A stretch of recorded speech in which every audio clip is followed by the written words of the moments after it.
What is good, Ninja? OG over here from Player Essence, and welcome to another Nintendo Switch and Gaming News video. Today we have some awesome information for you guys, mainly updates on games that are already out or are coming out on the Nintendo Switch. So let's go ahead and get right into this. Brawlout patch 1.1.0 has been detailed on the official brawloutgame.com. There is a ton of great Nintendo Switch features coming into this here, guys. So let's go ahead and get right into the patch notes. So new features, we got Brawlout TV, to where you can watch live and recent matches from players worldwide. You can also check out your own online match history and watch replays of your previous online battles. That's going to be a nice feature. We've got smarter AI. AI opponents are now able to use DI directional influence, which is awesome, both to escape combos and to dampen the impact of otherwise fatal blows. In general, they should be a little harder to combo and KO. In practice mode, players can now set the training dummy to DI in a specific or random direction,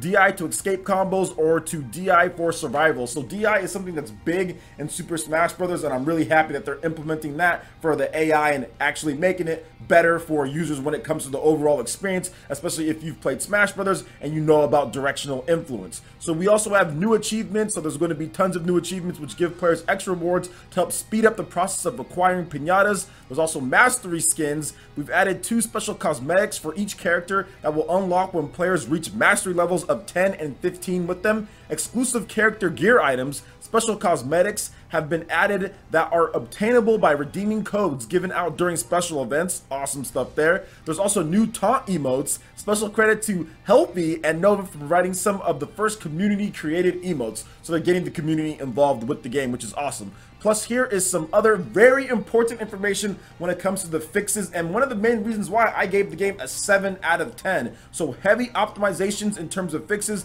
to get rid of the frame stutter reported by players. Now, online matchmaking improvements for smoother online 1v1 matches. So they added region locks so players from different continents won't join the same sessions. Added initial tests for ping between players on the accept match prompt with a connection quality indicator to show players what kind of connection they can expect before accepting a match. And this is something that should be in every single fighting game. When the next Smash Bros. Comes out, it desperately needs this, because I don't want to go into matches with people with Wi-Fi, McDonald's connections. So this is definitely good, and I'm hoping that the Smash Bros. Team or whoever's going to be developing it on the Nintendo Switch looks at this and says, yeah, we're going to do the same thing, because that was the biggest problem. Not because people had McDonald's Wi-Fi crap connections, is because you couldn't see if their connection was crap to see if you even wanted to go into the match in the first place. So I'm really happy that they're adding that to Brawlout. Also, short hop improvements. It'll be easier to perform short hops, as the input window has now been extended to 4 frames for the entire cast, which is good, because short hopping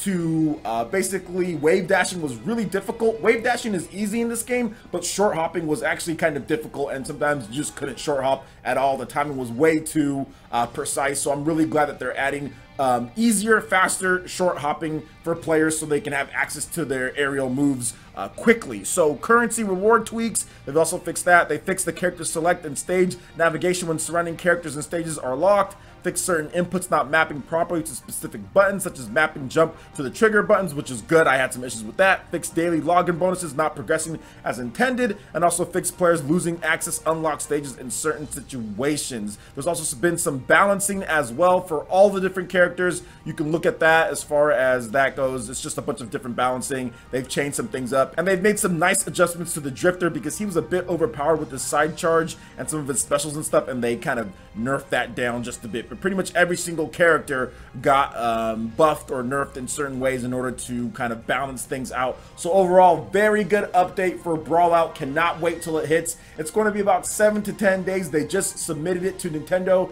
so look for this patch probably in the next week or so. Hopefully next week we can get it by sometime, and if not that, the week after. But overall, I'm excited for this, and this is going to get me back into Brawlout on the Nintendo Switch. So what do you guys think about these patch notes here? Have you picked up the game yet? Let me know your thoughts in the comment section below. Alright, and moving to the next article here, Xenoblade Chronicles 2 version 1.2.0 update is now available for all to download. We've got fixes and adjustments. So Nintendo has released the version 1.2.0 update for Xenoblade Chronicles 2, which includes various fixes and adjustments, and adds expansion pass related functionality and the ability to skip voice segments and menus. Get the full patch notes right here. Fixed an issue in which parts set to a specific skill RAM failed to provide their intended effects.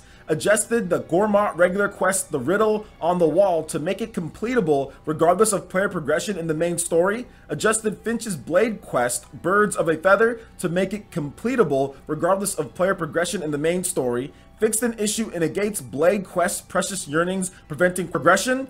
Added functionality to allow players to receive the first round of quests and the second round of items associated with the expansion pass. Also, voiced segments and menus can now be skipped with the A or B button. Now, Xenoblade Chronicles 2 is available for the Switch. You guys can all go pick it up. And there's some nice additions added to this one here. So overall, pretty good update here. Nothing crazy, but there are apparently supposed to be some new mini-maps that they're going to be fixing on top of that. So they already upgraded the mini-map a little bit, and apparently they're going to be working on it a little bit more. And then there's also New Game Plus. So those haven't been added yet. Maybe they'll come in the next update, or maybe it'll be in an update in the future. We don't know about that, but either way, they still have that on the docket in terms of that goes.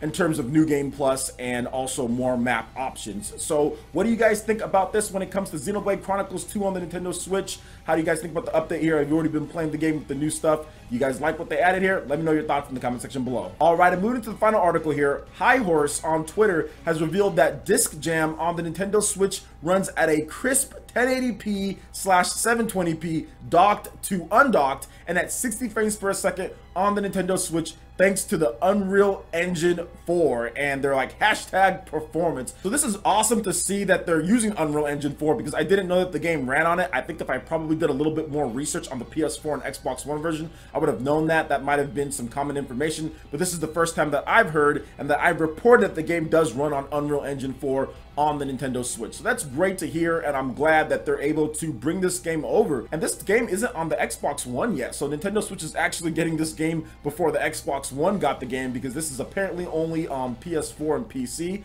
And this game will launch, Disc Jam that is, will launch on February 8th on the Nintendo Switch, and there's going to be a host of new improvements when it comes to online leagues and other things like that that's going to be dropping for all versions of the game, PC and the PS4. And one of the coolest things about the Nintendo Switch version, which you might want to pick it up, is that it actually has crossplay with the PC, and that's awesome as well. Now, I'm not sure if PS4 has crossplay with PC too. It might. I know like Street Fighter and some other games do have crossplay with PS4, but I know that Sony's not really big on crossplay with other console manufacturers. Nintendo's been on board with that, and they're cool. There's crossplay coming to Minecraft, and there's been crossplay with other titles before in the past with Wii U and PC and other systems as well. I think there's like a chess game too that has crossplay, so it's good to see that. And also Rocket League is another big game that has crossplay, so we're already seeing a number of titles coming up that have crossplay on the Nintendo Switch, to where, yeah, the install base as far as the Switch isn't as big as some of the other ones, and maybe there's not as many people who are playing the game online, but you'll be able to find a bigger pool of players with crossplay, and that's been pretty much genius for Rocket League on the Nintendo Switch.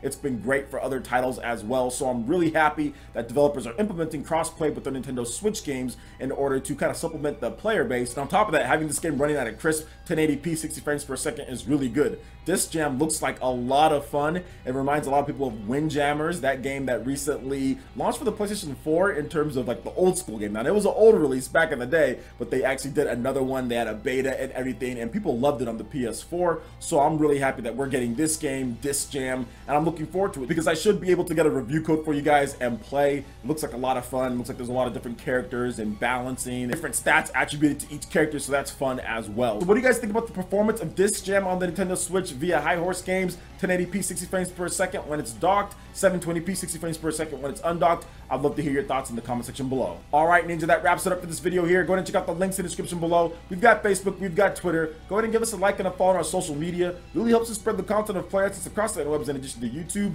Also, make sure you check out our Patreon and YouTube Live gaming page and consider supporting Player Essence. When you do so, it gets you access to all sorts of cool benefits, perks, rewards, and emotes via YouTube sponsorship. So check out the link in the description below and consider supporting Player Essence right here on YouTube. Hit that like button if you did like this video. Lets me know you guys want more content like this going forward in the future. And subscribe to Player Essence for the latest RPG, Japanese, and Nintendo gaming news. Thank you so much for watching, and we'll catch you, Ninja, for the next video. Peace.